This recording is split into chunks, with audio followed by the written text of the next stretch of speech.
Hi, we have Susan on the phone. Susan, how are you? I'm fine. How are you? I am fantastic. It's always good when women call the show. How can we help you? Well, I just had a question. My husband and I, we have a home, and it's worth right now in this market right around maybe $275, give or take. Okay. And we've lived in the house about 10 years, so it's at a point where we might start needing some, improvements to the kitchen and things like that. And since we're both full, we both have our jobs and that, we did what you guys always say, get that equity line of credit available. So we went ahead and we had that. We had $75,000 of it. And then Chase went ahead and said, oh, well, your house isn't worth the $335 we originally appraised it at, so they pulled it. Right. So they canceled it. So now I have a credit line that I used a tiny bit. I used about $50,000 of it to do a roof and, a garage and all this other things we did around the house.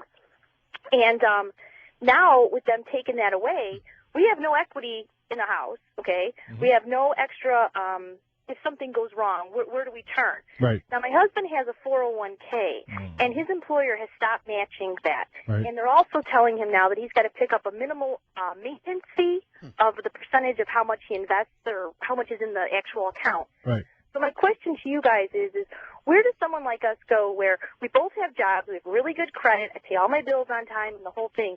So where does someone like me and my husband turn to get that extra money if we need to do the kitchen or something? Because the way it stands right now, my first mortgage I owe about $200,000, and then I did take that equity line of credit out, which they gave me $75,000, and I owe about $50 now. So I owe about $250. My house is worth right about what I owe now.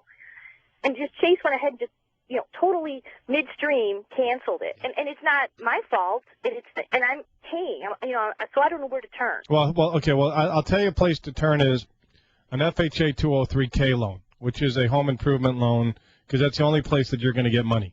Okay? And here's a perfect example of what's wrong with the system. Right? Because that Obama plan, it absolutely helped me and my husband zero. Our income is $140,000 a year. We have 2 kids. We're a perfectly exact match for what middle class is. I don't know where. I mean, we're not like living the high life, but we're not poor either. We're making our bills and the whole thing. So I just don't know where to turn as far as, what this is going to do. All right, Susan, switch to decaf. Okay, take it easy. Breathe through your nose. Here, number one, the Democrats view you as rich. Okay? Okay, I'm telling you, $150,000, you're rich. All right? And I've been saying $200,000 in this environment, 2 people working, making $75,000, $80,000, $100,000 is not rich in the Chicago metropolitan area. It's not. My property. All right, Susan, take it easy. Whoa. Susan, I'm trying to help you. I'm not President Obama. I'm not the guy making the rules here, all right? I'm just take it deep. Once again, pop an Ambien, maybe next time before you call, all right? All right, I'm sorry. All right, breathe through your nose, all right? Just I'm trying to tell you what's going to happen, all right? All right. Number one, don't forget when this market turns around, what Chase Manhattan Bank did to you when they come crawling to you to try to expand their business and your accounts with them. Okay? I'm just, have a memory, because they're going to start kissing your rear end when they want more things out of you, okay? Here is a problem with what's happening in the marketplace, Ron. This girl would have borrowed that extra $25,000 and went out and hired tradesmen, Zig's kids, Zig's in-laws, Zig's stepson and all his buddies to fix her kitchen. Right there, 25 G's is taken out. And how many times have we heard people calling the show, wanted to tap that line of credit to get the economy going, but these flippin' morons at these banks have frozen people's lines of credit, eliminated liquidity in the marketplace, which is hindering the recovery. And you could thank the people at the banks. You could thank the administration. You could thank Tim Geithner for putting all of this thing in place. It's a perfect storm. Okay, you have to have some type of faith out there. Senator Durbin telling me face-to-face that if we increase the conforming loan amounts to $729,000 and people go bad on those loans, then that's more money the government would lose. I'm like, you knucklehead, if you give the marketplace liquidity, the marketplace will turn around because there will be money flowing to people that have good jobs, good credit, and will invest into the properties and will invest in the marketplace. That's what these politicians don't understand, Susan. And now you got me all fired up, all right? Because they're idiots. It's ridiculous. So now me and my husband, for at least the next 7 years, because in order to get my debt ratio down enough with how much I owe on the house and the first mortgage and the second mortgage, it's not the monthly payment is the problem, because I've got plenty of wiggle room in my budget. I'd like to see that. And the problem is that now I have to look at this kitchen that's kind of falling apart. When you're right, I could go up and spend the $10,000, $20,000 and get the kitchen done, and my house value and everything would look great. So me and my husband are financially stuck without, tapping into anything else between 7 to 10 years to pay down that, assuming that my house value starts to go up properly. Well, listen, where do you live? Where do you live? I live in Frankfort, Illinois. Okay, well, you're taking it right in the head right now because Frankfort, Plainfield, Joliet, that whole area out there was overbuilt. Plainfield, okay, that whole area is hurting right now because of all the cornfields that turned into major developments that are going bankrupt. So that's why you're taking it right now, okay? That's why. So, but they're not making any more land. The last time I looked, Ryan, out in Frankfurt, there's no more land being made, right? The earth isn't opening and Frankfurt, is expanding, right? We're not dumping stuff into the lake to make more land. We might be dumping stuff. Yeah, well, we might be right. But it's not like the post-Chicago fire where we're taking all the debris and putting in, off of Lake Michigan Avenue and creating, a reef out there, more land for people to build in. So, Susan, here's what you need to do. If you want to redo your mortgage, I could help you with the 203K loan. That's your only option, okay? An FHA I couldn't even combine my first and my second because Chase has to give up what is it? You will. Susan, listen to me. Susan, take a deep breath. I'm trying to help you, all right? Okay. What do you do for a living?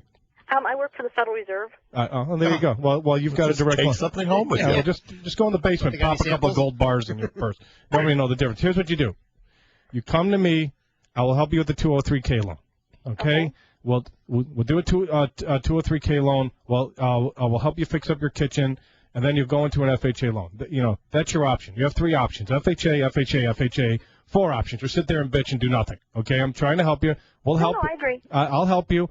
Put you on hold. Kevin will pick you up, and then you'll take her out of the Chase loan. I'll take her out of both Chase loans. Right. And one's with GMAC, one's with GMAC, and I'm taking you out of both. I'm taking you out of both. Okay? If you want to do this loan, we'll take you out of both. It'll go into a 203K loan, and then we'll put you in, and then hopefully all the money you put into your house, you'll get back out and it'll appraise for more. Now, is the interest rate comparable to just a regular loan with that, or is it? Here, Susan, this isn't the Susan show, but here's the deal. Ready? The interest rate is not important right now if you want to get your deal done. Okay? You have no options, right? You either do this 203K loan or you sit there in Plainfield or Frankfurt in a kitchen that you hate. Okay? So whatever the rate is, and then if rates go down, we'll take a look at refinancing you if it makes sense. All right? And if it doesn't make sense to you to do, then you don't do it. And then you just get more and more pissed off at Chase Manhattan Bank. I mean, there's really no options. Her payment will be lower every month, probably doing it through you, right? Well, maybe not. I don't know. You got to run the numbers. I don't know what the interest rates are for loans. So, is your husband on board for this kitchen project? Yeah. Well, it doesn't matter. I think if Susan wants to do it, her husband's on. Yeah, her husband's on. I just wonder how it went. Yeah. Susan's driving this bus right now, and the husband's in the back. And trust me, Susan. He's actually listening in the garage, laughing. He's like, "Oh my God." He knows. Yeah. Does he have his 50-inch plasma yet? Yeah, not yet. He trust me, for this kitchen, he's going to get whatever the hell he wants. Sue, how are your credit scores? We have real good credit scores. They're at least as high as possible. I've never missed any late payments, never been late ever. Okay. Well, listen, I give your husband a lot of credit. Okay, and I'm sure in the garage. Let him out of the garage, will you? That's right. Turn the car off and tell him to open the garage door. It'll be okay. I'll do the best I can. If it makes sense, you do it. If you don't, you don't. You know what I mean? Right. No, I appreciate it. I just wanted to, just see if other people felt they may be in that same boat where they're kind of stuck. Thousands, hundreds of thousands of people are in the same boat. Not Susan. alone. You're not alone. If that makes you feel any better. Big boat. Banks like Chase and other banks every day are screwing people over by closing lines of credit and hampering the recovery by not giving people access to liquidity. Susan, got to head in a break.